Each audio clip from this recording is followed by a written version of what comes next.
Hello students, good morning. मैं आपकी science teacher Shweta ma'am. बच्चों, क्लास 10 का हमारा चैप्टर चल रहा है, chapter 7 how do organism reproduce, जिसमें मैंने पिछले दो वीडियो में मैंने आपको पूरा एक्सप्लेन किया था। Do organism create exact copy of themselves, ठीक है, कि क्या कोई भी ऑर्गेनिज्म बिल्कुल अपने जैसा कॉपी बनाता है। तो एक्सप्लेनेशन हमने देख लिया था। आज हम देखने जा रहे हैं इसका एनसीईआरटी बुक रीडिंग, ठीक है। तो इसी टॉपिक को बच्चों हम क्या करने जा रहे हैं, अब केवल हम इसको रीड करेंगे और रीड करके हर लाइन का मैं आपको मीनिंग वापस से समझाऊंगी। हालांकि एक्सप्लेनेशन हमने देख लिया था, पहले आपको एक्सप्लेनेशन देखना है, उसके बाद ही ये आपको रीडिंग समझ में आएगी। तो पहले पिछला वीडियो आपको जरूर देखना है।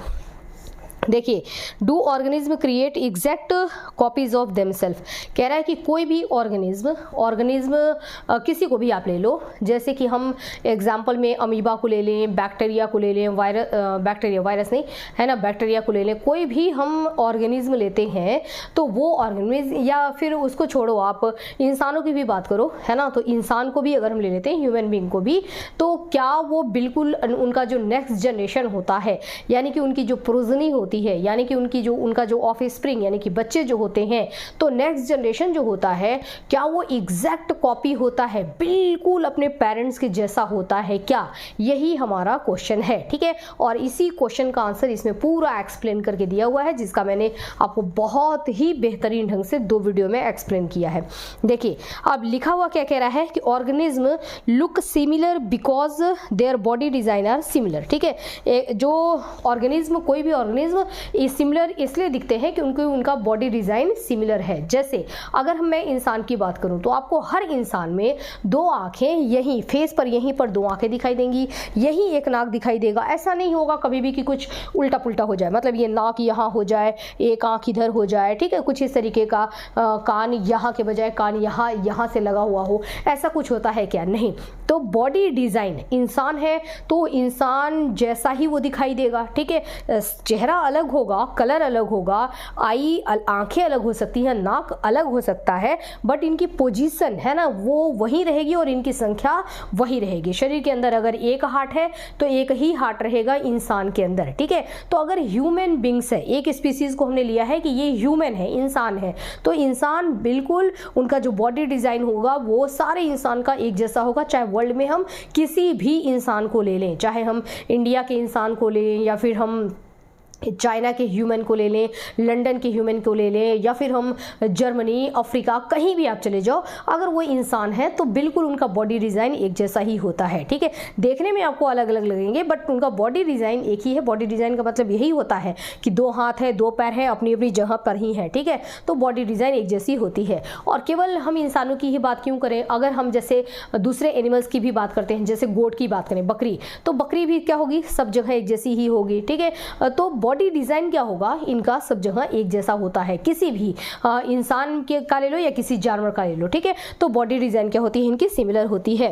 If body design are to be similar, अगर बॉडी डिजाइन इनकी सिमिलर है, द ब्लूप्रिंट, इसका मतलब क्या है कि the blueprints of this design should be similar. इसका मतलब कि इनका जो ब्लूप्रिंट है वो सिमिलर है। What is the meaning of blueprint? Blueprint का मतलब होता है डीएनए, मतलब होता है क्रोमोसोम, ठीक है। जैसे इंसान की अगर हम बात करें तो हमारे हर एक सेल के अंदर 46 क्रोमोसोम होते हैं। संख्या इनकी कितनी है? 46 क्रोमोसोम है, ठीक है। क्रोमोसोम के अंदर क्या पाया जाता है? डीएनए पाया जाता है। डीएनए को ही यहाँ पर क्या वर्ड बोला जा रहा है? ब्लूप्रिंट, ठीक है। ब्लूप्रिंट है वो, है ना, वो डीएनए जो है वो ब्लूप्रिंट है। और 46 क्रोमोसोम की वजह से जो डीएनए है उसमें वो हमारे को एक ब्लूप्रिंट दे रहा है और वही बता रहा है कि इंसान ये है भाई। 46 क्रोमोसोम है ना, तो मतलब कि ये इंसान है और इसके इस तरीके से इसका बॉडी डिजाइन बनाना है, ठीक है। यहाँ आंख बनानी है, यहाँ नाक बनाना है, यहाँ माउथ बनाना है, सब कुछ बताया जा रहा है। कौन बता रहा है? ब्लूप्रिंट बता रहा है। ब्लूप्रिंट मतलब डीएनए, डीएनए यानी कि क्रोमोसोम। और इंसानों में हर सेल में कितने क्रोमोसोम होते हैं? 46 होते हैं। दूसरे ऑर्गेनिज्म को अगर हम लेते हैं तो उनमें नंबर ऑफ क्रोमोसोम डिफरेंट होंगे, ठीक है। किसी में कुछ क्रोमोसोम होगा, संख्या अलग होगी, किसी में अलग क्रोमोसोम, किसी में अलग क्रोमोसोम। हम इंसानों के अंदर 46 क्रोमोसोम होते हैं, जिसका कि डीएनए, जिसका कि ब्लूप्रिंट ये है, जैसे हम हैं, ओके। तो ब्लूप्रिंट मतलब डीएनए। आगे के क्या कह रहा है कि और इसी ब्लूप्रिंट की वजह से, इसी डीएनए की वजह से, इसी 46 क्रोमोसोम की वजह से हम ऐसे दिखते हैं, ठीक है। दस reproduction at its most basic level it involve making copies of blueprint of body design, ठीक है। तो रिप्रोडक्शन क्या कह रहा है, दस reproduction at its most basic level, reproduction में सबसे बेसिक लेवल ये होता है कि will involve making copies of blueprint of body design, कि सबसे पहले रिप्रोडक्शन अगर होने जा रहा है, एक ऑर्गेनिज्म, एक अमीबा है, एक अमीबा से अगर 2 अमीबा बनने जा रहे हैं, तो सबसे जरूरी बात ये है कि उसके इनकी बॉडी कैसी होगी। एक अमीबा, ऊपर वाला जो अमीबा है पेरेंट अमीबा है, उससे जो 2 अमीबा बन रहे हैं, इन अमीबा की बॉडी कैसी होगी और इनके अंदर भी तो वो ब्लूप्रिंट जाना चाहिए ताकि ये भी अपनी जैसी कॉपी बना सके। तो सबसे पहला बेसिक रिप्रोडक्शन में यही होता है कि सबसे पहले ब्लूप्रिंट की कॉपी बनाई जाती है, यानी कि डीएनए की कॉपी बनाई जाती है, ताकि एक डीएनए से 2 डीएनए बन गया, एक डीएनए इस वाली संतान में चला जाएगा और दूसरा डीएनए इस वाले में, ठीक है। तो एक सेल से यदि 2 सेल बन रहा है तो दोनों में ब्लूप्रिंट जाना जरूरी है, क्योंकि वो ब्लूप्रिंट होगा, वही ब्लूप्रिंट आगे के लिए बताएगा कि ऐसा अमीबा बनाना है, ठीक है, स्ट्रक्चर ऐसा होना चाहिए। ब्लूप्रिंट ही बताता है। जैसे ब्लूप्रिंट क्या होता है, जैसे पेपर बन रहा है ना, तो ब्लूप्रिंट में पूरा पेपर का एक सिस्टम बना होता है कि कितने मार्क्स के लॉन्ग क्वेश्चन होंगे, कितने शॉर्ट होंगे, ठीक है, क्वेश्चन कितने होने चाहिए, कितने मार्क्स के होने चाहिए, ये टोटल सारी चीजें एक ब्लूप्रिंट बनाया जाता है। उसके बेसिस पर ही पेपर हम बनाते हैं, पेपर सेट किया जाता है। तो ये डीएनए भी है ब्लूप्रिंट, ठीक है। और ये दोनों सेल में जाएगा ताकि आगे बता सकें कि इसका बॉडी डिजाइन कैसा होगा। अमीबा का बेटा अमीबा ही होगा, भिंडी की बेटी भिंडी ही होगी, आलू का बेटा आलू ही होगा, बैंगन का बेटा बैंगन ही होगा, मिर्ची की बेटी मिर्ची ही होगी। ये सब कमाल किसका है, ये कमाल है ब्लूप्रिंट का, यानी कि डीएनए का। पहले से ही सेट करके बताया गया है कि ऐसे ऐसे ऐसे बनाना है, ठीक है। तो जैसे जैसे बताया गया है कि 1 मार्क्स के कितने क्वेश्चन होने चाहिए, बिल्कुल वैसा ही सेट किया जाएगा। इसलिए कभी भी गड़बड़ नहीं होगा कि मिर्ची की बेटी भिंडी हो जाए, आलू का बेटा कद्दू हो जाए, है ना, ऐसा कभी नहीं होगा। उनके बच्चे सेम एक जैसे ही बनते चले जाते हैं। ये किसका कमाल है, ये कमाल होता है ब्लूप्रिंट का। तो सबसे पहले जब दूसरा जनरेशन बनेगा तो रिप्रोडक्शन का बेसिक है कि सबसे पहले क्या किया जाएगा, सबसे पहले ब्लूप्रिंट यानी कि डीएनए को क्या किया जाएगा, उसको डिवाइड किया जाएगा। In class 9th, we learned that the chromosome in nucleus of a cell contain information for inheritance of features from parent to next generation in the form of DNA, deoxyribose nucleic acid। देखो कह रहा है कि हमने 9th class में पढ़ा है कि क्रोमोसोम जो कि न्यूक्लियस में रहता है, ठीक है। हमारी बॉडी किससे बनी होती है, सेल से। मैंने आपको पहले भी बताया था कि ये मटेरियल क्या है, ये मटेरियल है सेल, है ना। और ये बहुत सारे सेल हैं, इस वजह से ये आपको दिखाई दे रहा है। अदरवाइज अगर 1 सेल रहता तो ये दिखाई ही नहीं देता। तो बहुत सारे सेल यहाँ पर हैं, इस वजह से ये दिखाई दे रहा है। और ये जो मटेरियल है, जो हमारी स्किन है ना, हम जो बने हुए हैं, हम किससे बने हुए हैं, सेल से। और हमारे सेल के अंदर एक न्यूक्लियस होता है और न्यूक्लियस के अंदर क्या पाए जाते हैं, क्रोमोसोम पाए जाते हैं, ठीक है। और ये सब आपने 9th में पढ़ रखा है। सेल कंटेन, और मैंने अभी भी आपको पढ़ाया था, ठीक है। सेल कंटेन इंफॉर्मेशन, और सेल के अंदर ही इंफॉर्मेशन रहती है जो कि inheritance of features from parent to next generation. और सेल के अंदर ही इंफॉर्मेशन होती है। इंफॉर्मेशन कहाँ है, सेल के अंदर न्यूक्लियस के अंदर क्रोमोसोम के अंदर डीएनए यानी कि ब्लूप्रिंट, उसी में इंफॉर्मेशन है। और ये इंफॉर्मेशन लेकर के ये एक जनरेशन से दूसरे जनरेशन में डीएनए जाता है, क्रोमोसोम ट्रांसफर होता है। तो जब क्रोमोसोम दूसरे जनरेशन में जाएगा, ठीक है, मान लो कि मेरे पेरेंट्स से क्रोमोसोम मेरे अंदर आया, तो वो क्रोमोसोम जो होगा वो ब्लूप्रिंट है, वो बताएगा कि मैं कैसी बनूंगी, ठीक है। तो ये कैरेक्टर इनहेरिटेंस का मतलब क्या होता है कि एक पीढ़ी से, एक जनरेशन से कैरेक्टर्स का दूसरे जनरेशन में जाना, ठीक है। एक जनरेशन से कैरेक्टर का दूसरे जनरेशन में जाना। ये लेके कौन जा रहा है, ये लेके जा रहा है हमारा क्रोमोसोम यानी कि डीएनए। यहाँ पर डीएनए का फुल फॉर्म दिखाया गया है कि डीऑक्सीराइबोन्यूक्लिक एसिड, ये डीएनए का फुल फॉर्म है, ठीक है। The DNA in the cell nucleus is the information source of making protein. अब ये डीएनए कैसे बनाएगा, ये काम कैसे करेगा, इसके बारे में बताया जा रहा है कि ये डीएनए जो होता है वो क्या करेगा, करेगा कि कैसा ये बॉडी स्ट्रक्चर बनना चाहिए, चेहरा कैसा बनना चाहिए, नाक कैसी बननी चाहिए, आंखें कैसी बननी चाहिए। इसके लिए वो क्या करता है, इसके लिए वो एक प्रोटीन बनाता है, विशेष प्रकार का प्रोटीन बनाता है। और ये पूरा कैसा प्रोटीन बनेगा, ये पूरा इंफॉर्मेशन किसके पास होता है, डीएनए के पास होता है। तो ये डीएनए क्या करेगा, एक विशेष प्रकार का प्रोटीन बनाएगा और ये प्रोटीन एक एंजाइम की भांति काम करेगी और ये प्रोटीन बताएगी कि नाक, मैम की नाक जो है वो पकौड़े जैसी होनी चाहिए, मैम की नाक जो आंख जो है वो ब्लैक कलर की होनी चाहिए, मैम के जो हेयर्स होंगे वो कर्ली हेयर होने चाहिए, बहुत ज़्यादा कर्ली तो नहीं है लेकिन हाँ कर्ली हेयर होनी चाहिए, मैम का स्किन जो होगा वो मतलब फेयर कलर होगा, ठीक है। तो ये सारा फेस जो होगा वो गोल होगा, है ना। ये सारी बातें कहाँ थी, ये सारी बातें डीएनए ने प्रोटीन बनाया और उस प्रोटीन ने एक पार्ट को बनाया है, ठीक है। उस प्रोटीन की रिस्पॉन्सिबिलिटी है कि वो सारी चीज़ें बनाएगा, ठीक है। लेकिन प्रोटीन को बनाया किसने, है ना, प्रोटीन को कौन बनाता है, ब्लूप्रिंट यानी कि डीएनए। ओके, आगे देखिए, if the information is change, अगर कह रहा है कि अगर इंफॉर्मेशन ही अलग मिल जाए, ठीक है, ब्लूप्रिंट में इंफॉर्मेशन को अगर बदल दिया जाए तो प्रोटीन भी अलग बनेगा और प्रोटीन अलग बनेगा तो कैरेक्टर्स भी क्या हो जाएंगे, अलग बनेंगे। पकौड़े जगह नाक की जगह पे तोते जैसी नाक हो जाएगी, पैरट जैसी, ठीक है। तो इंफॉर्मेशन अगर चेंज हो जाएगा तो डिफरेंट प्रोटीन, दूसरे प्रोटीन बनेंगे और डिफरेंट प्रोटीन विल, है ना, दूसरा प्रोटीन जो होगा lead to alter body design, ठीक है। दूसरा प्रोटीन, देखो इवेंचुअली का मतलब होता है फाइनली, है ना, दूसरा जो प्रोटीन होगा वो फाइनली क्या करेगा कि बॉडी डिजाइन को में वेरिएशन लाएगा। अल्टर्न मतलब होता है वेरिएशन, चेंजेस, है ना। तो दूसरा चेंजेस लाएगा, वेरिएशन लाएगा, मतलब जो संतान होंगी वो बिल्कुल अपने मदर फादर जैसे नहीं होंगे, कुछ कैरेक्टर्स मिलेंगे लेकिन उनके एग्जैक्ट कॉपी नहीं होंगे। कॉपी इसलिए नहीं हुए क्योंकि डीएनए चेंज हो गया, डीएनए चेंज हो गया तो प्रोटीन डीएनए में कुछ चेंजेस आ गया, है ना। तो इन्फॉर्मेशन गलत दूसरी मिल गई, दूसरी इन्फॉर्मेशन मिली तो दूसरे प्रोटीन बने, दूसरे प्रोटीन बने तो उन्होंने बोला कि भाई हमारे को तो ऐसा ही बनाया गया है कि हमको नाक ऐसी बनानी है, तो वो पूरा का पूरा फीचर ही क्या हो जाएगा, चेंज हो जाएगा। तो परिवर्तन दिखा, ठीक है, छोटा सा परिवर्तन दिखा जिसको हम बोलते हैं वेरिएशन, थोड़ा सा चेंजेस हुआ एक जनरेशन में, ठीक है। आगे देखो क्या कह रहा है, therefore a basic event in reproduction is the creation of a DNA copy, यानी कि basic event of reproduction, reproduction का जो बेसिक इवेंट होता है, बेसिक जो काम होता है एक तरीके से, is the creation of a DNA copy, है ना। रिप्रोडक्शन में सबसे बेसिक इवेंट का मतलब होता है घटना, जो घटना घटी, तो रिप्रोडक्शन में सबसे पहला काम यही है बेसिक जो कि डीएनए की कॉपी तैयार की जाए, ताकि एक सेल से जब दो डॉटर सेल बनेंगे तो दोनों में एक एक डीएनए डाला जा सके। Cells use chemical reactions to build copies of DNA. अब डीएनए ऐसे तो बन नहीं जाएगा आसानी से, तो डीएनए को बनाने के लिए सेल क्या करती है, बहुत सारे केमिकल रिएक्शंस करती हैं, ठीक है। तब तो एक डीएनए से दूसरा डीएनए बनाना, मतलब एक डीएनए की कॉपी करना कि एक डीएनए हमारे पास है और इसी से हम दो डीएनए बना रहे हैं, तो ये ऐसे नॉर्मली नहीं हो जाएगा, बहुत ये कॉम्प्लिकेटेड प्रोसेस होगा और पूरा डीएनए रेप्लिकेशन होगा, डुप्लीकेशन, है ना। डुप्लीकेशन मतलब इसका दो डुप्लीकेट बनेगा, तो ये क्या होता है, बायोकेमिकल रिएक्शंस होता है, ठीक है। This creates two copies of DNA in reproducing cell, और इस तरीके से बायोकेमिकल रिएक्शन होकर के एक डीएनए से दो डीएनए बनेगा सेल के अंदर।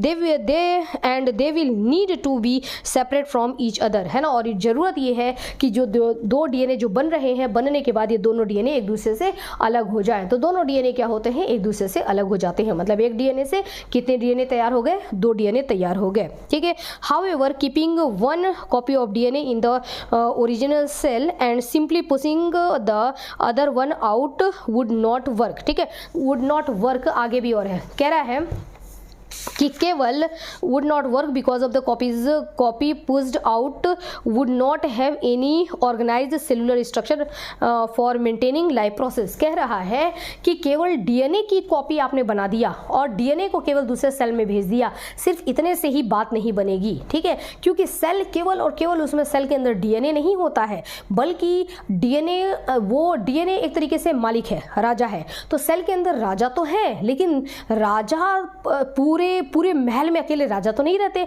राजा के साथ बहुत लोग रहते हैं, बहुत सारे वर्कर रहते हैं जो कि डिफरेंट काम करते रहते हैं ना। सबको अपना अपना जॉब पता है कि मुझे क्या करना है, मुझे क्या करना है। तो पूरा जो है वो राजमहल जो है वो भरा हुआ है ना, उसमें बहुत सारे एम्प्लॉई हैं।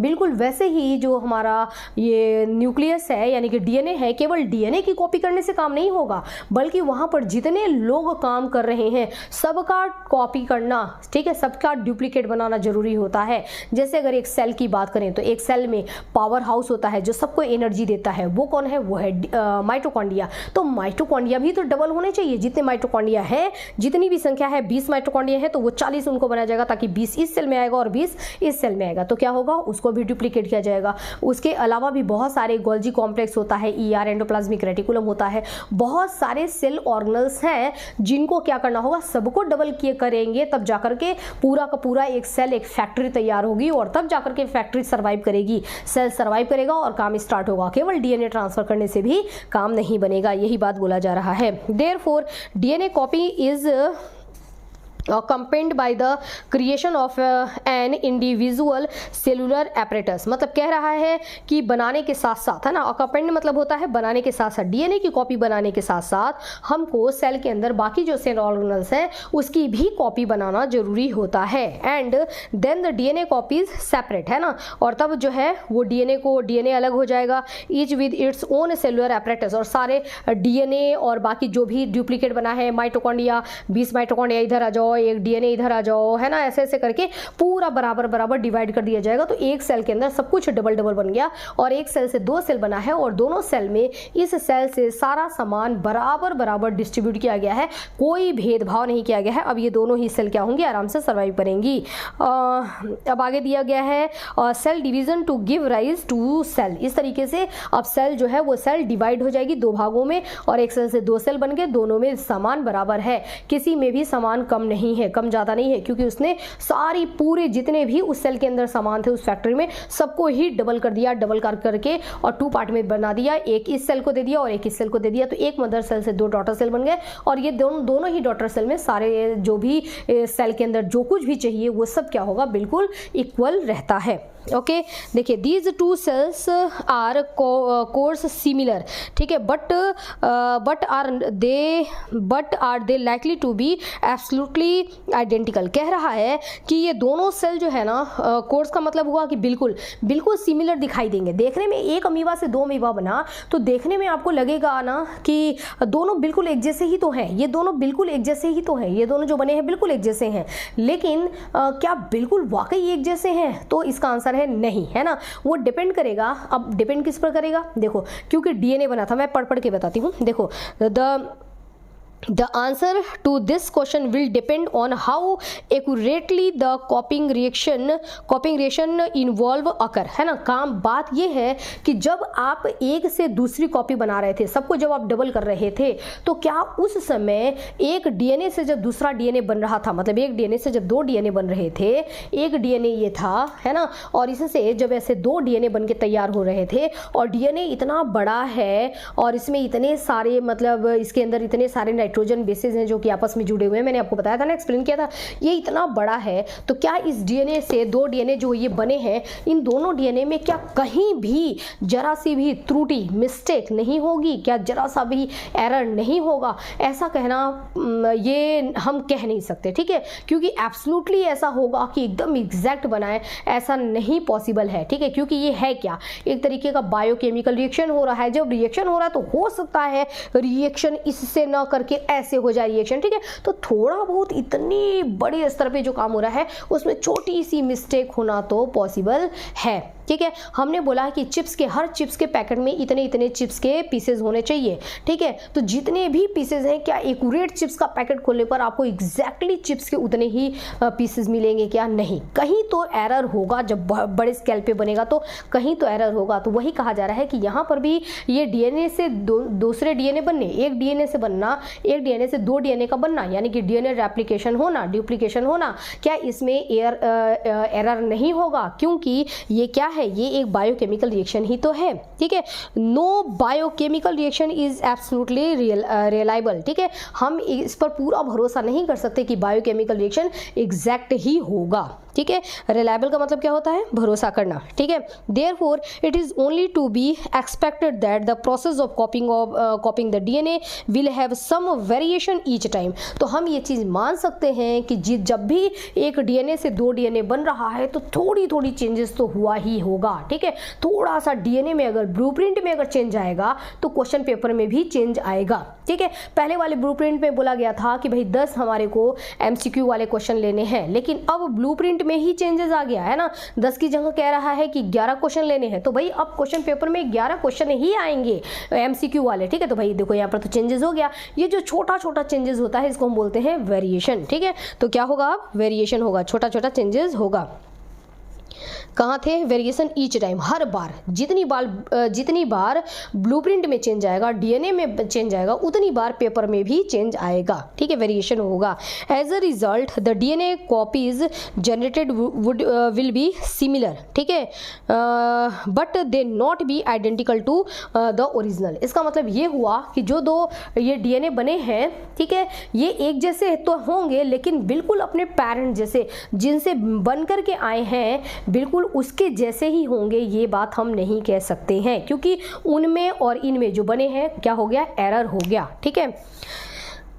नेक्स्ट क्या कह रहा है, कहाँ थे भाई हम, देखो some of these variation might be, यही थे ना, हाँ, some of these variation might be so drastic that the new DNA copy can't work with the cellular apparatus it inherits. कह रहा है कि कभी कभी ना एक DNA से बनने में जब 2 DNA बनता है तो वहाँ पर DNA में इतना बड़ा चेंजेस आ जाता है ना, कभी कभी मिस्टेक, बायोकेमिकल रिएक्शन में मैंने बोला कि छोटी छोटी गलतियां तो हो जाती हैं, छोटी गलती होगी तो फिर भी हम इग्नोर करेंगे, लेकिन अब ब्लूप्रिंट में इतनी बड़ी चेंजेस आ गई, ठीक है, इतनी बड़ी चेंजेस आ गई कि अब पूरा का पूरा पेपर ही एकदम उलट पलट करके रख दिया, ठीक है। जैसे इस साल का फिजिक्स का पेपर है तो पूरा का पूरा पेपर ही अगर उलट पलट करके रख देगा, ठीक है, तो अब क्या होगा कि ब्लूप्रिंट में बहुत बड़ा चेंज आ गया, बहुत बड़ा धमाका चेंजेस आ गया, ठीक है। इसी को यहाँ पर वर्ड यूज किया गया है ड्रेस्टिक, देखिए है ना, ड्रेस्टिक, बहुत बड़ा धमाका चेंजेस आ गया। जब धमाका चेंजेस आएगा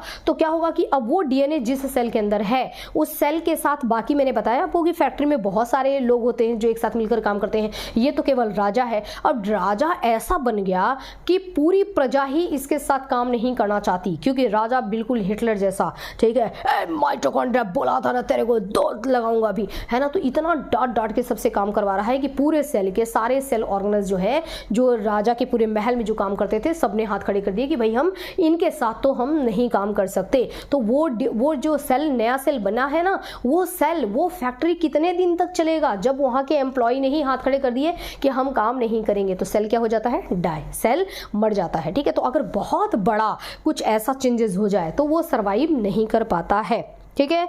नेक्स्ट क्या कह रहा है, ऑन अदर हैंड, दूसरी तरफ there could still be many other variation in the DNA copies that would not lead to such a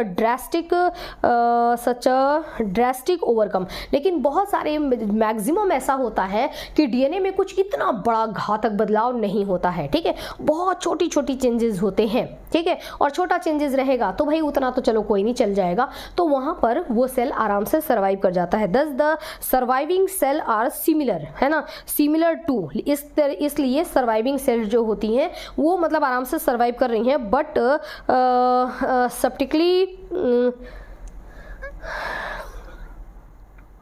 different from each other, ठीक है। लेकिन जो सर्वाइव कर रहे हैं, जैसे सेल ये सर्वाइव कर गया, ठीक है, दूसरा वाला सेल भी सर्वाइव कर गया, तीसरा वाला सेल भी सर्वाइव कर गया, तो सारे सर्वाइव कर जा रहे हैं। इसका मतलब ये नहीं है कि सारे के सारे सेम है, ठीक है, सब में छोटा छोटा आपको चेंजेस दिखाई देगा, सर्वाइव तो कर जा रहे हैं, ठीक है, चेंजेस ऐसा है कि बढ़िया है ना, वो सर्वाइव कर जा रहे हैं, ठीक है। This inbuilt tendency for variation during reproduction is the basis of evolution. लेकिन छोटे बदलाव होते मैंने आपको बताया था कि पहला है ना, एक बंदा है, ठीक है, उसमें छोटा सा चेंजेस हुआ तो दूसरे जनरेशन में थोड़ा सा चेंज हमको दिखाई दिया, उसको हम बोलेंगे वेरिएशन। तीसरे में हमको थोड़ा सा और चेंज दिखाई दिया, उसको भी हम बोलेंगे वेरिएशन। चौथे में भी थोड़ा सा चेंज दिखाई दिया, वो भी वेरिएशन करते। लेकिन अब पहले जनरेशन को देखो और मान लो 100वें जनरेशन में पहुंचो, ठीक है, तो जो 100वीं संतान होगी और ये पहले जो पेरेंट थे, इन दोनों को अगर आप टैली कराओगे तो यहाँ पर आपको बहुत बड़ा चेंजेस मिलेगा, ठीक है।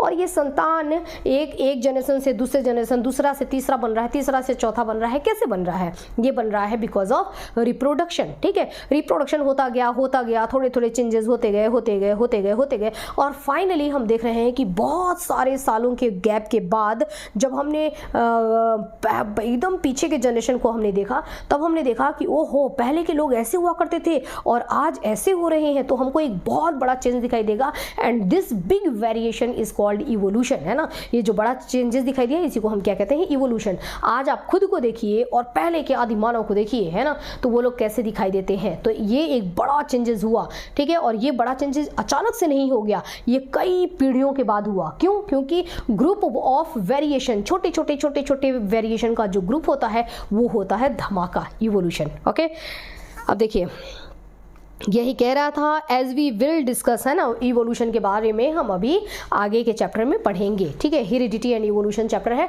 वहाँ पर हम पढ़ेंगे। हालांकि इवोल्यूशन अब आपके सिलेबस से हट गया है, केवल हेरिडिटी रह गया है। ओके, तो बच्चों यहाँ तक देखो मैंने ना ये वाला भी पढ़ा दिया, ठीक है, द इंपॉर्टेंस ऑफ वेरिएशन। ये अब हम पढ़ेंगे नेक्स्ट वीडियो में, ठीक है, कि इसके क्या महत्व हैं वेरिएशन के, और उसका भी एनसीईआरटी हम देखेंगे, ठीक है। तो बच्चों ये पूरा एक्सप्लेनेशन वाला वीडियो जरूर जा करके देखना। 2 वीडियो है एक्सप्लेनेशन का, एक बार तो मैंने पूरा रफली आपको बहुत अच्छे से समझाया है, दूसरी बार इसका फेयर डायग्रामेटिक आपको बना करके दिया है, और तीसरा ये मैं इसको अब एनसीईआरटी मैंने रीडिंग करवाया है, ठीक है बच्चों। तो ये तीनों वीडियो जरूर देखना, एकदम सेट हो जाएगा, है ना, एकदम आपको समझ में आ जाएगा क्लियरली, सारी पूरी स्टोरी समझ में आ जाएगी। और ये यहाँ तक अगर पूरी स्टोरी समझ में आ गई और द इंपॉर्टेंस ऑफ वेरिएशन यहाँ तक की स्टोरी अगर आपको समझ में आ गई ना, तो फिर आगे के चैप्टर में इतना कुछ दिमाग लगाने वाला नहीं है, वो तो आसान सा है, ठीक है। तो चलिए मिलते हैं नेक्स्ट वीडियो में, तब तक के लिए स्टडी करते रहिए। ओके बच्चों, हैव अ नाइस डे।